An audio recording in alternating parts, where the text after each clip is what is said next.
Salam jumpa kembali bersama saya Taufik dan teman-teman semuanya. Pada kesempatan kali ini kita akan masuk di pembahasan yang berbeda adalah di pembahasan mengenai uh, merancang desain untuk pembelajaran berbasis PowerPoint.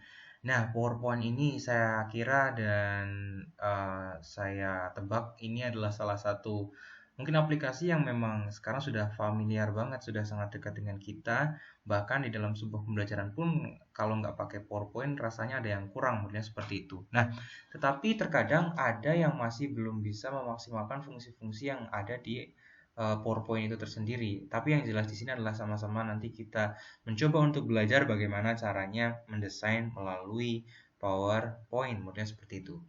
Di sini paling tidak ada 7, nanti saya kelompokkan saja. Nah, pada kesempatan kali ini di part pertama kita akan membahas mengenai bagaimana yang pertama adalah membuat sebuah konsep itu sendiri. Dan juga nanti akan membuat sebuah layout serta memilih warna. Nanti 2 atau 3 lah bahasan kita di kesempatan kali ini. Yang pertama adalah membuat konsep. Di dalam sebuah desain, konsep itu diperlukan. Karena apa? Karena hal ini akan nanti menentukan bagaimana kemudian wadah informasi tersebut itu akan disampaikan. Sekali lagi, konsep ini nanti juga akan mengerucut pada pemilihan ukuran di dalam sebuah desain ini. Contoh semisal konsep kita adalah membuat sebuah flyer, maka tidak mungkin nanti kita akan menggunakan ukuran yang digunakan biasanya di PowerPoint dengan ukuran 16:9. Otomatis nanti kita akan memilih yang settingan A4 modelnya seperti itu yang biasa digunakan untuk flyer dan teman-temannya modelnya seperti itu. Jadi tidak 16:9 seperti PowerPoint ini gitu. Nah, membuat sebuah konsep ini saya rasa adalah sesuatu hal yang gampang-gampang sulit modelnya seperti itu. Karena apa? Karena ketika kita lagi mood mungkin konsep itu akan datang secara cepat. Tapi kemudian kalau misalkan lagi nggak mood atau kita lagi nggak punya inspirasi modelnya seperti itu akan sangat sulit sekali. Nah, di sini teman-teman semuanya saya ingin merekomendasikan beberapa web yang bisa digunakan untuk melihat sebuah apa ya inspirasi dari desain itu sendiri. Satu adalah Canva yang biasa saya gunakan, walaupun di sini juga kita bisa mendownload template tersebut, tapi paling tidak di sini kita akan mencoba belajar dari awal atau dari basic itu sendiri. Di sini bisa dilihat template-templatenya seperti ini dan kita bisa aplikasikan, bisa tiru satu terus kemudian kita pasangkan di sana terus kita ubah sesuai dengan keinginan kita.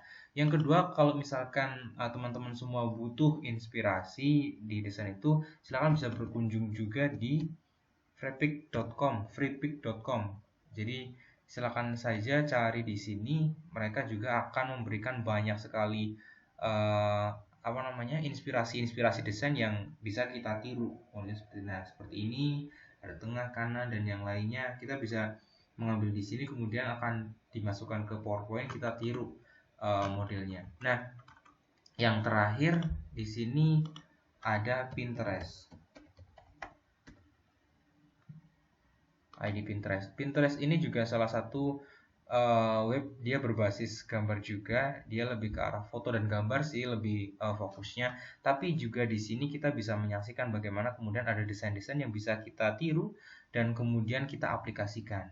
Di dalam merancang sebuah desain, apalagi di bagian awal ini atau di konsep ini, saya selalu menerapkan sistem ATM karena memang terkadang apa ya ketika inspirasi itu muncul itu biasanya dari melihat inspirasi ini dan biasanya ketika melihat sebuah inspirasi saya langsung oh buat seperti ini bagus ya udah buat kayak gini aja. Nah misalkan di sini saya ingin mengambil sebuah desain ataupun satu desain saja untuk mencoba diaplikasikan di dalam PowerPoint saya misalkan. Di sini tinggal cari saja misalkan presentation gitu. Nah seperti ini. Nah, dia akan diarahkan nanti kita akan diarahkan juga bagaimana kemudian presentasi-presentasi dari ya yang mereka punya akan di-sharekan ke kita bilang seperti itu. Nah, ini ada banyak sekali. Bisa mungkin pilih salah satunya, mungkin ini. Saya coba untuk Nah, kalau misalkan Pinterest tidak sama seperti Canva, dia tidak memiliki download template modelnya seperti itu. Jadi kita langsung ambil saja dengan cara seperti apa. Kalau misalkan ingin meniru desain ini, silahkan klik kanan saja save image as. Kemudian kita download di sini. Lantas kemudian kalau misalkan kita memang benar-benar ingin meniru gaya dari ini, silakan tarik saja ke PowerPoint kita, PowerPoint yang kita miliki. Misalkan ini kita lembar kerjanya blank, kemudian seperti itu. Nah, kita taruh di bagian sebelah kanan sebagai patokan kita dalam mendesain nantinya. Itu adalah memilih sebuah konsep.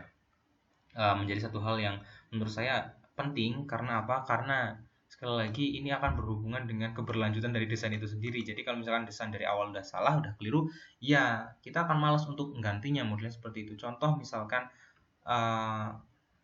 kita ingin membuat sebuah banner, tapi kok kemudian dari awal ini udah kadung atau udah terlanjur saya buat di PowerPoint seperti ini. Jadi kan agak merepotkan, modelnya seperti itu. Itu adalah bagaimana kemudian kuatnya konsep tersebut. Dan yang terakhir di bagian konsep, kita juga harus bisa mengamati materi kita. Kita juga harus bisa melihat materi kita itu sedalam apa. Misalkan contoh, kita akan membuat sebuah flyer. Kalau flyer berarti kita butuh data-data seperti temanya, tema acara apa, terus kemudian judul acaranya apa, tanggal berapa, foto narasumbernya siapa saja yang dipasangkan, dan juga kemudian bagaimana cara pendaftarannya, itu flyer. Tapi kemudian kalau misalkan kita untuk media pembelajaran berbasis PowerPoint seperti ini, maka yang dibutuhkan adalah materi. Materi yang seperti apa?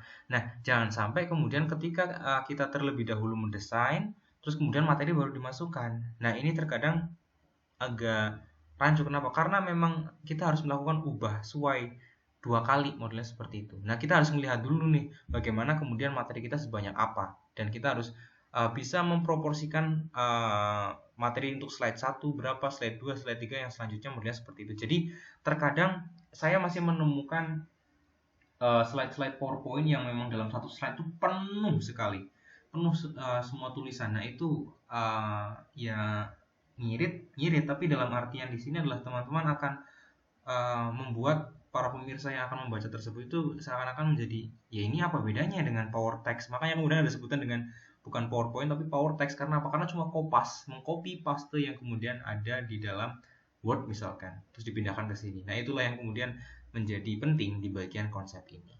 Itu untuk bagian yang pertama.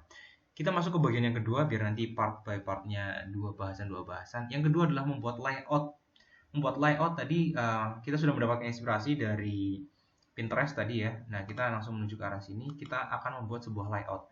Di Microsoft PowerPoint, kita dimudahkan dengan adanya layout yang kemudian disediakan. Di sini ada title content, ada section header, comparison, title only, dan yang lainnya.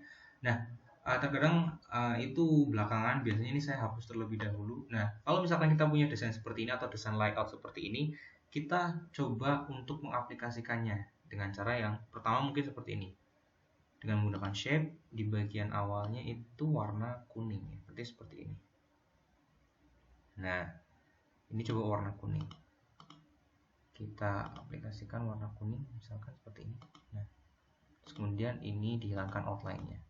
Setelah itu kemudian ada corak warna hitam di sebelah kanan, bisa juga memasukkan lagi shape di sini sebagai ornamen. Fungsi dari bentuk-bentuk ini adalah sebenarnya sebagai ornamen ataupun pemanis di dalam sebuah desain yang memang notabene berfungsi sebagai ya ornamen, bisa penjelas, bisa hanya cuma sebagai pemanis di dalam sebuah desain aja, modelnya seperti itu. Nah, ini ambil mirip. Terus kemudian ketika kita ada repetition atau pengulangan, dua cara bisa digunakan, yaitu dengan Ctrl C dan Ctrl V, copy paste, ataupun langsung menggunakan Ctrl D atau duplikat dari shape tersebut.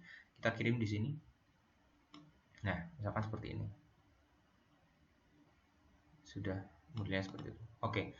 Nah, kita sudah punya desain template untuk opener atau pembukanya. Kita tinggal nanti menambahkan sebuah teksnya. Ini sudah mirip dengan yang kita lihat, inspirasinya modelnya seperti itu. Ini adalah membuat sebuah layout. Nah, nanti untuk slide yang keduanya mungkin hampir sama, tapi di bagian ini nanti kita akan tambahkan foto misalkan.